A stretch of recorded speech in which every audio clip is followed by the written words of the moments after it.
ዓመተ ምህረት ይቀር ምን ይሁን ተባለ። ኢአ ምንድነው? ኢአ ሲጠይቅ ስትል ላጥ ሲያደርግ ትላለህ ማለት ነው። ይሄ ምን ማለት ነው? ዓመተ ፍዳ። ሰላም ለእናንተ ይሁን። በመላው ዓለም የምትገኙ ውድ የቻናሌ ቤተሰቦች ዕለታዊና አነጋጋሪ በሆኑ ጉዳዮች ተመልሰን መጥተናል። እስከ ቪዲዮ ፍጻሜ አብራችሁን ቆዩ። አስረስ ማረ በፈጠረ አምላክ ፍሬን ያዝ።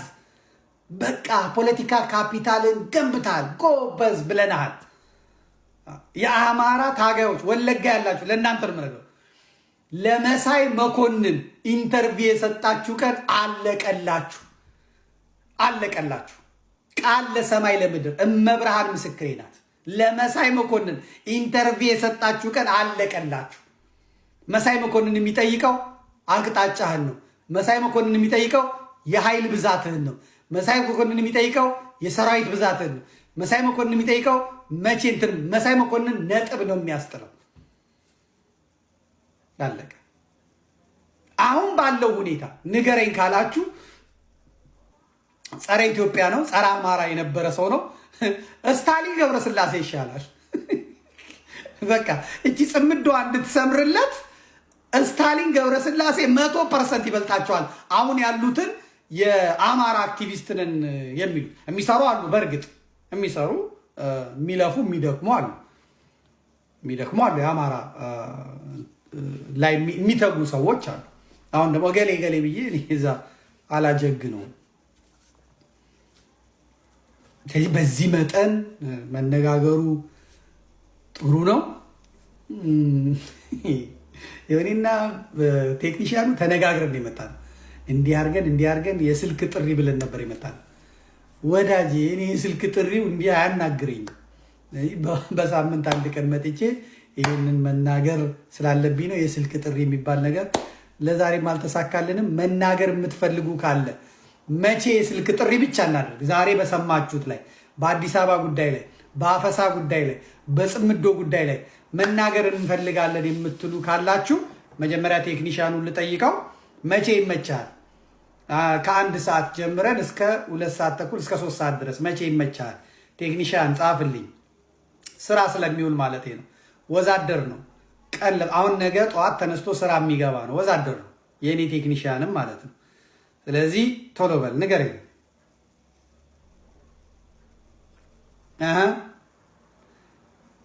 እሺ ስልክ ብቻ የምትደውሉበት የምትናገሩበት። እሱ እሮብ ብሏል፣ ረቡ ብሏል። ይመቻችኋል? ትችላላችሁ? ረቡ እኔ ረቡ ይመቸኛል፣ ነፃ ነኝ ብሏል። ጻፉ፣ ቶሎ ጻፉልኝ። ሮብ 1 ሰዓት ልግባላቸው። ተዘጋጅታችሁ ጠብቁኛላችሁ። ያለውን ችግር ጽፋላችሁ ከነ መፍትሄው። ለምሳሌ ስለ ጽምዶ የምትናገሩ ሰዎች ጽምዶ እንደማይረባ እንደማያስፈልግ መናገር ትችላላችሁ በነፃነት። ምክንያቱም እኔ ያላየሁትን እናንተ ታያላችሁ። ስለ አዲስ አበባ ጉዳይ መቃወም ትችላላችሁ። ኦሮሞዎቹ ቀርባችሁ በጨዋ ደንብ በቃ የአባቶቻችን ርስት ነው፣ የአባቶቻችን እንትን ነው፣ አማራ ሰፋሪ ነው ማለት ትችላላችሁ። አማሮች ደግሞ መልስ ይሰጧቸዋል። በአፈሳ ጉዳይ፣ አሁን ባለው መንግስት ጉዳይ፣ በወለጋ አማራ ጉዳይ ሀሳብ መስጠት ትችላላችሁ። ዲሞክራት ነኝ። ሰማችኋለሁ።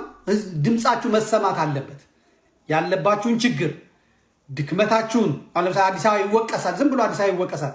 ለምን ብንወቀሰው ብላችሁ ያለባችሁን ችግር መናገር ትችላላችሁ ማለት ነው። በሌላ በኩል መነጋገሪያ የነበረው የአቶ እስክንድር የሞት ዜና ነበር። ይህ ዜናም ሐሰተኛ ነው ብለው በራሳቸው አንደበት ወጥተው ተናግረዋል። አድምጠናቸው እንመለስ። አቶ እስክንድር ነጋ ለምናቀርብለው ጥያቄዎች መልስ ለመስጠት ፈቃደኛ ስለሆኑ እናመሰግናለን።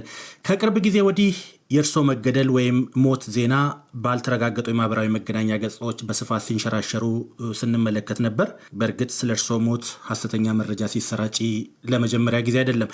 የሐሰተኛ መረጃ ስርጭቱ መነሻ ወይም ዓላማው ምን እንደሆነ የደረሱበት ነገር አለ? አሳጥረው ቢነግሩን። ከዚህን ጀምር። እዚህ ባለፉት 4 ዓመታት በርካታ የግድያ ሙከራዎች አምልጫለሁ፣ በእግዚአብሔር ፍቃድ ማለት ነው።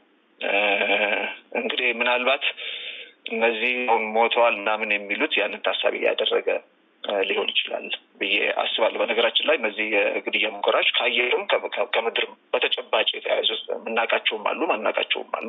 በተጨባጭ የምናውቃቸው ግን ከአየርም በድሮን ከምድርም እንደዚሁ ሰዎች ተንቀሳቅሰው እንደዚሁ ግድያ ለመፈጸም ሞክረው ነበረ እና ምናልባት ከዛ ጋር በተያያዘ ሊሆን ይችላል ብዬ አስባለሁ።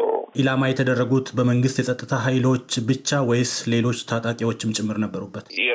አገዛዙ ግልጽ ስለሆነ፣ ሌላው ግን ለጊዜው አስተያየት ባልሰጥበት ይሻለኛል እንለፍ።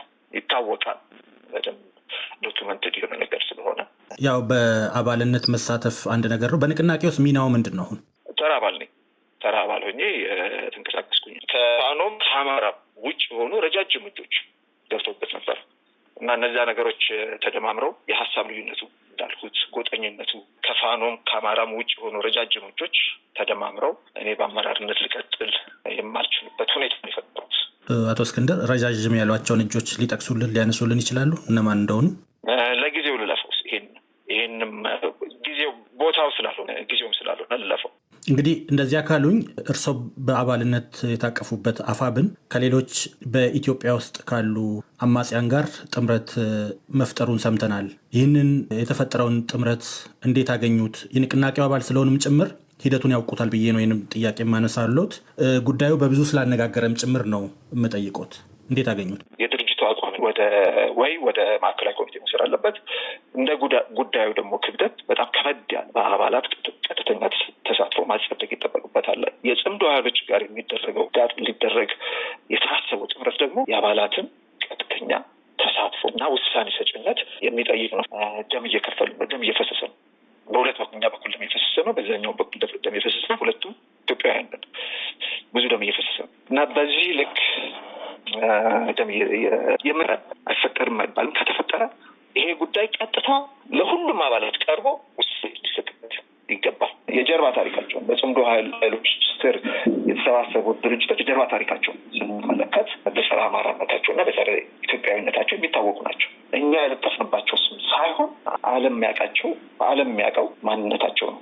እንግዲህ እነሱ ያን ያስቀመጡበት የራሳቸው ህይወት ዓለም የራሳቸው ታሪክንም ፖለቲካን የሚመለከቱበት መነጽር አለ። ያ ትክክል አይደለም የሚለው ሌላ ጉዳይ ሆኖ እንደ ፋኖ የወጣ ነው ከእነዚህ ኃይሎች ጋር ለመታገል ነው ብለን ደማችንን እያፈሰስን ነው። አሁን ያለው የአፋብን አመራር ድርጅታዊ ጉባኤ በህጋዊና ዲሞክራሲያዊ መንገድ ያልተመረጠና የፋኖን አንድነት ለማሳለጥ በጊዜያዊነት የተዋቀረ የሽግግር አመራር ነው። እንዳልኩት ከ7 ወር በፊት አፋሃድና አፋባሃ ተዋህደው አፋብንን ሲመሰርቱ ድርጅታዊ ጉባኤ አልተደረገም። ምንም የተደረገው ድርጅታዊ ጉባኤ በሂደት ይደረጋል። ለጊዜው ይህንን አንድነት የሚያሳልጥ የሽግግር ጊዜ አመራር መዋቀር አለበት ተብሎ ጊዜያዊ አመራር በምደባ መጣው። በምርጫ ሳይሆን በምደባ ነው የተሰየመው ማለት ነው። ስለዚህ ዋና ተልእኮ የተሰጠው ተልእኮ ይህን አንድነት ማሳለጥ እና ይሄ ተቀባይነት አለ። በጊዜያዊነት በተዋቀሩት የአፋብ አመራሮች ውሳኔ ከጽምዶ ኃይሎች ጋር ስምምነት ቢደረግ ይሄ ለታሪክና ለሕዝብ ግልጽ እንዲሆንልን ነው። ብዙሃኑ የአፋብን አባላት ምንም የምናውቀው ነገር እንደሌለ እና በውሳኔውም እንዳልተሳተፈ በግልጽ ሊቀመጥ ይገባል ማለት ነው። በዚህ ሰዓት የአቶ ገዱ አንዳርጋቸውን ጉዳይ ትልቅ መነጋገሪያ አጀንዳም ሆነዋል። የአማራ ክልል ፕሬዚዳንት በኋላም የኢትዮጵያ የውጭ ጉዳይ ሚኒስተር በመሆን ሀገርና ወገንን ያገለግሉት አቶ ገዱ አንዳርጋቸው በዚህ ሰዓት በስደት ሀገር አሜሪካ ውስጥ በተራ የመኪና ማቆሚያ ፓርኪንግ ስራ ላይ ተሰማርተውም አየኋቸው። በመጀመሪያ ደረጃ ውስጤም አዘነ። ነገር ግን የሀገራችንን ፖለቲካዊና ማህበራዊ እውነታ ጠለቅ ብዬ ስቃኝ አግራሞቴና አክብሬቴ የበለጠ እንዲጨምርም አደረገ። በሀገራችን የፖለቲካ ታሪክ ውስጥ ስልጣን ላይ የወጣ ሰው የህዝብን የሀገር ሀብት ዘርፎ በሚሊዮኖች የሚቆጠሩ ዶላሮችን በውጭ ሀገርም አካብቶ በቅንጡ ህይወት ሲኖር ማየት እየተለመደ ጉዳይም ነው።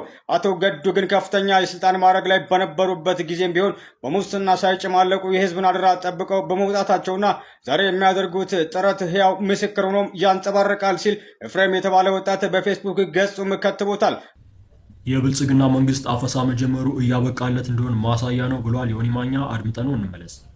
አፈሳ ከተጀመረ ኢትዮጵያ ላይ መንግስት መውደቁን 100% አረጋግጫለሁ። ደርግን ልጅ ሆኜ ስለማቅ አፈሳ ከጀመርክ ወድቃል። ይድረስ ነው የምታሰለጥነው። አቅም የለህም፣ አፈር ትበላለህ። ማሂ በቃ ድረስ ነው የምታሰለጥነው። አልቆባል፣ ሰው ተቀባይነት አላገኝም። ምናልባት የምፈራው ይሄ መከላከያ አፈሙዙን ወደ መንግስት እንዳያዞር እየፈራው ነው። እቺ ነገር እንዳረሷት ምናልባት ይሄ መከላከያ አፈሙዙን ወደ መንግስት እንዳያዞር ያስፈራል። ምክንያቱም መከላከያው እየራበው ልጆች ያላቸው አሉ፣ ቤተሰብ ያለው አለ፣ ቤተሰቡ ተርቧል፣ ሀገር እየጠበቅኩ ነው እያለ ነው መከላከያው። የሚከፈለው ነገር የሚረባ ነገር አይደለም። ስለዚህ ለማየት ያብቃችሁ። በዚሁ ከቀጠለ መከላከያ ራሱ ወደ መንግስት አፈሙዙን ያዞራል። መጀመሪያ ያሉትን ጣጣ አድርጎ መገላገል ነው። መሳሪያው አላቸው። ከላይ ያሉትን ጣጣ አድርጎ ደፍቶ ራሱ እንትን ያደርጋል። ስለዚህ በጣም አደገኛ ጊዜ ነው። በነገራችን ላይ የምታዩት ቸርች ምናምን አይደለም። ቸርች የመናፍቃኖች ቸርች አይደለም። የምክክር ኮሚሽን ግቢ ውስጥ ነው። በእነዚህ ሰዎች ጭንቅላት ነው ካላንደሩ የተቀየረ ዓመተ ምህረት የሚለው ወደ ኢትዮጵያ አቆጣጠር ምናምን ብሎ የቀየሩት ማለት ነው። እነዚህ ናቸው የሀገሪቷን መፍትሄ እናመጣለን ብሎ ተሰበሰቡ የቀረቡ ማለት ነው። በጣም ያሳዝናል። ይሄ ቸርች እኮ አይደለም። እዛ ሄዳችሁ አሁን ያደረስ ለውጥ የሚመጣውን በእናንተ እንትን ነው። በምንም ታምር ለውጥ አይመጣም። የኦርቶዶክሳውያን ጥላቻ ጥግ ድረስ ያለበት ሰዎች ናቸው። እነዚህ ናቸው ካላንደር የቀየሩትና በጣም ያሳዝናል። እግዚአብሔር ውድ የቻናሌ ቤተሰቦች ለዛሬ የነበረን ቆይታ ይህን ይመስል ነበር። ለዚህ ቻናል አዲስ ከሆናችሁ ሰብስክራይብ በማድረግ ቤተሰብ ሁኑ። በቀጣይ በሌሎች ቪዲዮዎች ተመልሰን እስከምንገናኝ ሰላም ቆዩ።